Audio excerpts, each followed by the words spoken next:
A Clínica Espiritual, por T. Austin Sparks. Capítulo 3. Neurastenia espiritual. No mundo médico, essa doença é descrita como uma condição de fraqueza e exaustão do sistema nervoso, dando origem a várias formas de ineficiência mental e corporal. O termo abrange um grupo heterogêneo e mal definido de sintomas, que podem ser gerais e a expressão de desarranjo de todo o sistema ou local, limitado a certos órgãos. Há uma quantidade quase espantosa dessa reclamação hoje e uma terrível prevalência entre os obreiros cristãos. Isso é significativo de uma série de falhas espirituais às quais nos referiremos agora. Antes de lidarmos com o lado espiritual, pode ser bom e útil se dissermos apenas uma palavra sobre o natural em si. Este é um daqueles problemas tão intimamente relacionados com a mente que forma um terreno peculiarmente frutífero para o inimigo. Por exemplo, além de quaisquer fatores espirituais, aqueles que sofrem de neurastenia estão sujeitos a muita depressão, desânimo, incapacidade de realizar a quantidade normal de trabalho mental, perda do poder de atenção fixa, de modo que, por exemplo, uma fileira de números não pode ser somada corretamente. O ditado ou a escrita de algumas letras é uma fonte de preocupação. Os detalhes mesquinhos são um esforço doloroso. A insônia é muitas vezes, mas nem sempre, uma característica. Às vezes estão presentes sensações de dor, geralmente localizadas. Uma articulação, um músculo, um tendão, um membro, a pele, os olhos, etc. Às vezes, vertigem acentuada, quase como meningite. Alguns outros sintomas peculiares desta doença são especialmente interessantes por se aproximarem do que também caracteriza os casos sobrenaturais ou demoníacos. Por exemplo, em alguns casos, há um prazer malicioso em deixar as pessoas mais felizes, desconfortáveis ou infelizes. Então, um sintoma bem conhecido é a presença de uma segunda coisa.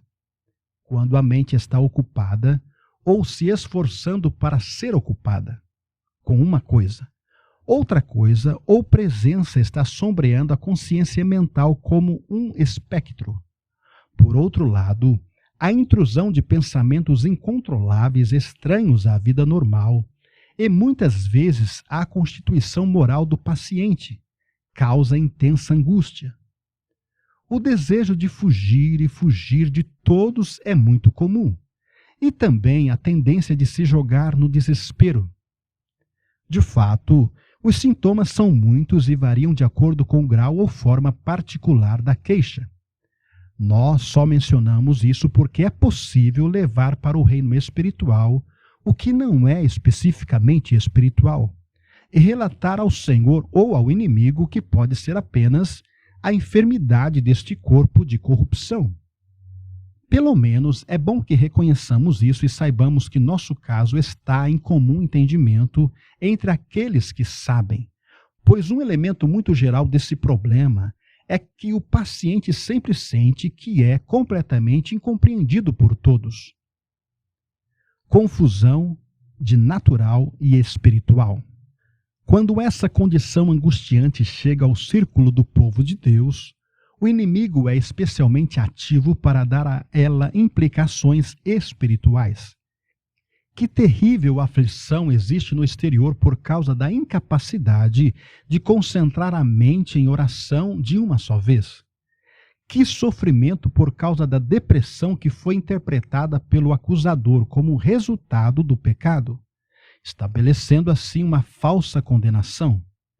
Que devastação por essa outra presença ter um caráter sinistro, como se o maligno tivesse o direito sobre ela. Que angústia por causa desses pensamentos estranhos. O que perdeu a segurança da salvação? Sensação de estar além do perdão, questionando toda a verdade e realidade da fé cristã, etc, etc. Onde devemos começar a ajudar esses aflitos? Antes de tudo, vamos dizer a todo o povo do Senhor que neste reino temos uma das advertências mais sérias contra viver a vida cristã no reino da alma em vez de no espírito. Parece que o inimigo facilitaria tal cristianismo em um grau tremendo. O envolvimento mental, emocional e volitivo em coisas espirituais à parte, ou além de uma verdadeira energização do Espírito Santo, trará sua própria nêmesis, e o fim pode ser o desespero. A inclinação da carne é morte, mas a inclinação do Espírito é vida e paz. Assim, diríamos que o que é verdadeiramente do Espírito permanece e permanece quando todo o reino da alma, natureza psíquica, e do corpo se rompe e se contradiz. Você realmente nasceu do alto? Você tem sido obediente à visão celestial, à luz, como você a teve? No fracasso e na queda, você confessou com arrependimento e fez o que poderia ser feito para produzir frutos dignos de arrependimento? Você apelou para a eficácia do sangue de Jesus Cristo, Filho de Deus? Você tem mantido contas curtas com Deus quando condenado por algo errado? Então tome sua posição em seu espírito, mesmo contra sua própria alma e corpo, se necessário, e contra todo o inferno. Firme-se no fato de que aquele em quem você depositou sua confiança é maior que o nosso coração. Depois, mais uma palavra. Mantenha os olhos para fora. Recuse a introspecção, pensando em si mesmo, na sua condição, nos seus sentimentos, nos seus sintomas. Não procure esperança em si mesmo. Não busque nenhuma virtude em seu próprio coração. Deixe de esperar qualquer bem de si mesmo, mas lembre-se de que Ele é sua justiça, sua garantia, sua aceitação com Deus, seu mérito, seu intercessor.